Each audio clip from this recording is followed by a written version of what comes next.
povo é de Deus. Agora, o bolo no qual eles emergem, e o pensamento dominante e a estrutura, a gente não vai dizer que é de Deus, porque não dá para dizer que o que a gente vai ler agora seja um pensamento divino. Trata-se de mais uma das facetas da estrutura machista e misógina que formava o povo de Israel, que estão aqui nas nossas escrituras, as escrituras cristãs, como primeiro, como sombra das coisas que haviam de vir, como nuvem de testemunhas de que, como apesar de uma estrutura como essa, as pessoas precisavam realmente, mais do que nunca, dependerem de Deus. E também serve para a lição, porque, embora a gente já tenha avançado acerca de tantas dessas coisas que são relatadas aqui, a gente não consegue avançar em outras coisas dessa estrutura que coloca o homem acima de tudo, onde tudo é feito pensando no homem, em quem nasceu com sexo masculino, onde a mulher nem existia. Levirato é uma palavra que vem do latim de levir, que seria cunhado, que era uma prática em Israel onde, quando um irmão falecesse e ele não tivesse deixado herdeiros, né, um dos filhos, né, o seu irmão mais próximo teria que obrigatoriamente se casar com a sua cunhada. Eu, por exemplo, eu sou o primogênito masculino de mais outros 2 irmãos. Então somos 3 homens e 2 mulheres na nossa irmandade, lá na minha família.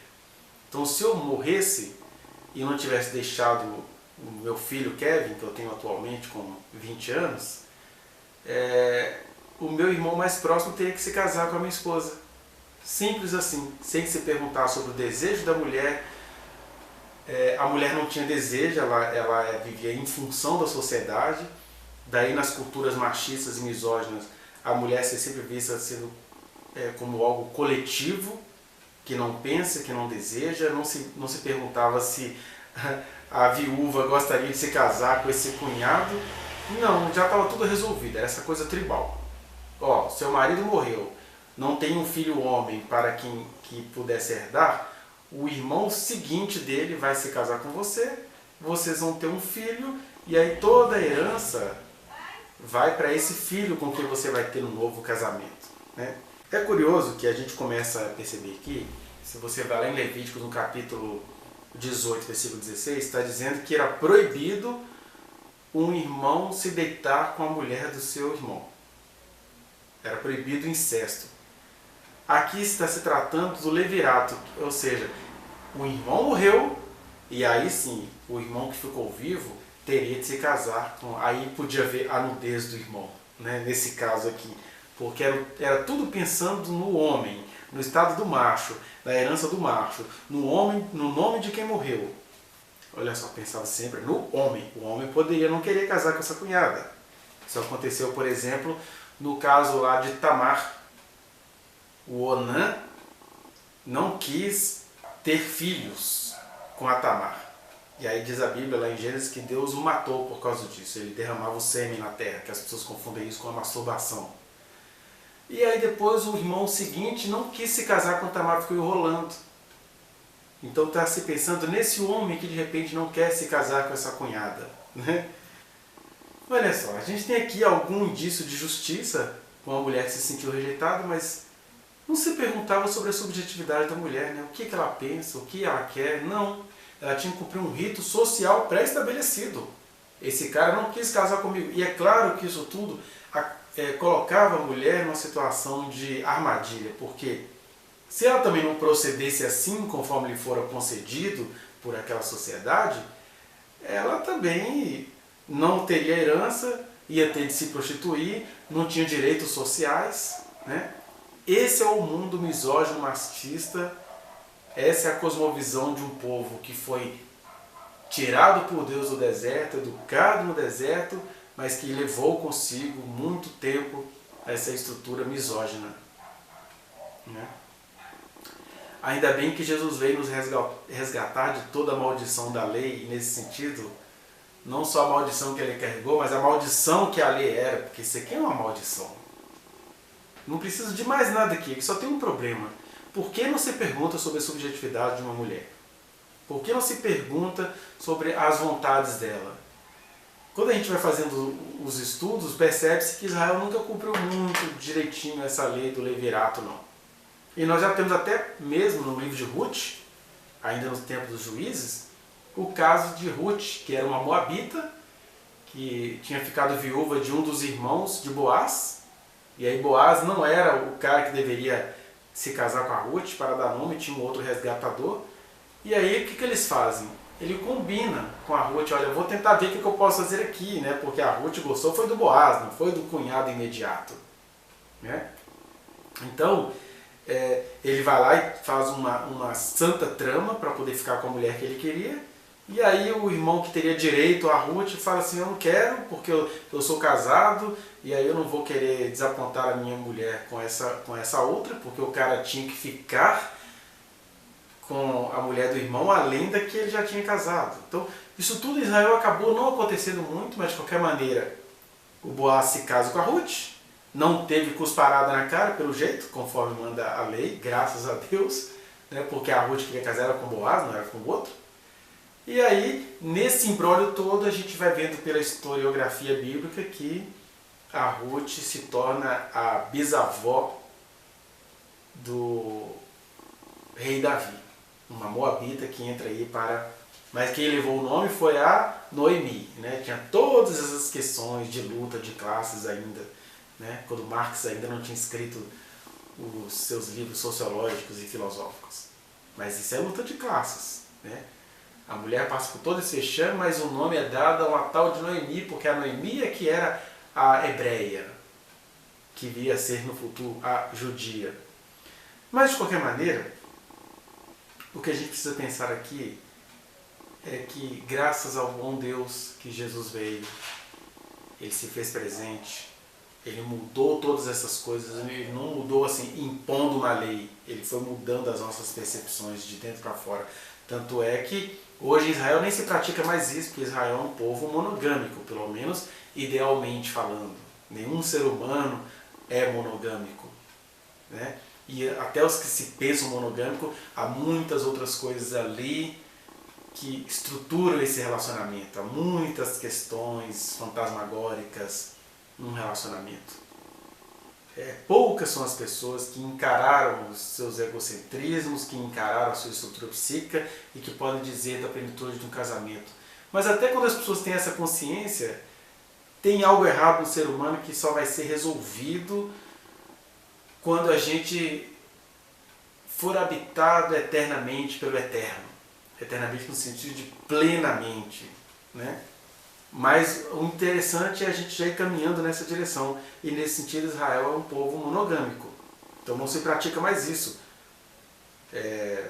Já nos dias de Jesus isso era estranhado, porque os saduceus, por exemplo, falavam assim, como assim que o irmão pode ficar casando aí com as cunhadas? Como é que isso vai ser no céu? Vai ficar casado com quem? Tinha essas argumentatividades, né?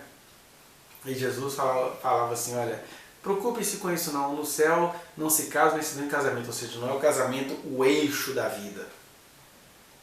No céu só existe amor. E não há cérebro humano, nem intelectualidade humana que consiga sequer compreender o que seja isso.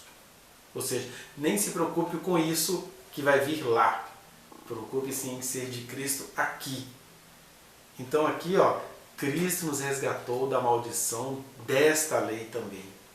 Onde as mulheres podem escolher, onde as mulheres não precisam ser mais vistas como alguém que vai ter de ser comida por um irmão que ficou vivo em nome de patrimonialismos, que a gente tem aqui o machismo e o patriarcado, né, que se pensava nos bens do homem. A mulher não tinha valor nenhum aqui. Leia depois com calma a referência que você vai ver. E a única coisa que a gente pode extrair aqui do Evangelho é isso, que Cristo nos livrou desta maldição, desta lei. E sabe o que mais nos dói? É que nós estamos precisamente num Brasil cristão que está aí fazendo manifestações para que estas medidas, não esta necessariamente, mas que medidas legalísticas e desumanas como estas sejam praticadas. E é engraçado, por exemplo, uma última reflexão que a gente pode pensar aqui. A gente lê isso e fala assim, isso não é praticado mais hoje em dia, então para que você está lendo isso? Isso é vão. Sabe para que serve a gente meditar em situações como esta? Exatamente para te chamar a atenção para outras questões. Porque, por exemplo, se a questão do levirato já está resolvida, porque a gente lê e fala que hoje não é mais assim, por que a gente não consegue pensar isso em relação aos costumes referentes às mulheres? Em relação à questão da menstruação da mulher? Em relação à diversidade sexual que a gente já tem falado em outros vídeos? Por que esse versículo? Não, ela está na Bíblia lá, ó, Deus falou que não aceita um homem deitado com outro homem como se fosse mulher. Sem fazer as leituras do que isso implicava. A gente consegue ler isso aqui. Está aqui, ó, instruções detalhadas de coisas que já não existem mais. Por que a gente não pode pensar isso sobre essas outras questões que eu mencionei? Então, eu trouxe aí à luz nesta meditação essa passagem para a gente pensar nisso.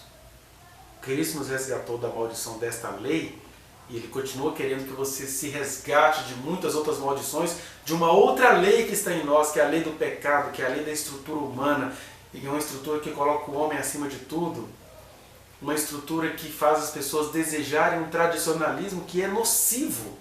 A tradição é bem-vinda, o tradicionalismo é nocivo. A tradição deveria continuar existindo. Respeito, respeito ao outro, respeito à ciência, respeito ao bom senso, respeito à cidadania. O que é que o tradicionalismo faz? Todo mundo se veste verde e amarelo em pleno período de isolamento social, de solidariedade e amor uns aos outros, ou seja, o meu contato com você agora é do cuidado. O que os tradicionalistas fazem? Eles sacrificam a tradição do respeito ao próximo para instituir um tradicionalismo da imposição, de ricos querendo dominar pobres, de médicos se achando superior a enfermeiros. Ou seja, é isso que está acontecendo aqui. Aqui a mulher não era vista como cidadã. No Brasil atual, um trabalhador assalariado é visto como menos pessoa do que o empresário. E é só você ligar a sua televisão aos domingos que você vai ver a barbárie do tradicionalismo, que vem exatamente para matar a tradição, que é amar a Deus sobre todas as coisas e por isso mesmo amar ao próximo como a nós mesmos. Essa tradição tem de ser preservada. Os profetas lutaram muito pela tradição, apontando o dedo na cara dos sacerdotes que só queriam o tradicionalismo. E o Brasil precisa muito entender esse espírito hoje. Né? O levirato não existe, mas o princípio desse tradicionalismo continua. As pessoas têm pavor de que as mulheres expressem o mínimo de consciência de direitos que ela tem. Pense nisso. E deixe o Evangelho entrar aí nos recônditos do seu ser, se libertando, ficando com a tradição do amor de Deus e rechaçando o tradicionalismo das politicagens de extrema direita ou fascistoides. Livre-se disso no nome de Jesus. Vá no link que está aqui na descrição e acesse a reflexão na íntegra. Não se esqueça de dar o like nesse trechinho de vídeo, compartilhá-lo e se inscrever neste canal, apertar o sininho para você receber as notificações. Muito obrigado.